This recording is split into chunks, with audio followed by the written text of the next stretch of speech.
Welcome to Blizzard Fire. We hope this video helps fire up your solution. You start by creating a working copy of the protected workbook and noting the Excel version because changes can break older formats.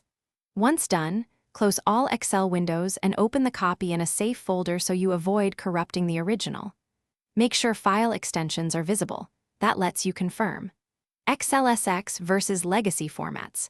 You'll also enable developer tools if needed. This first action prevents data loss and makes later automated steps predictable, so you can proceed confidently into extraction.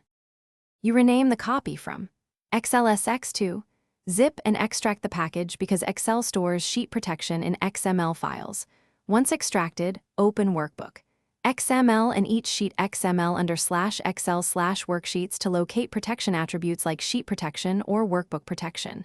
Carefully delete those protection tags or change locked equals 1 to locked equals 0. Save each XML. After edits, recompress all files maintaining original folder structure and rename back to XLSX. You reopen the edited file in Excel. If sheet protection persists, go to Review and uncheck any remaining protections because some attributes persist in settings. If Excel reports corrupted content, use its prompt to repair and inspect the log to find the problematic XML line, then reopen the archive and correct that exact tag. Make sure to test cell editing and VBA if present. If things go wrong, restore the backup and repeat focused edits. This troubleshooting tip saves time and preserves data integrity.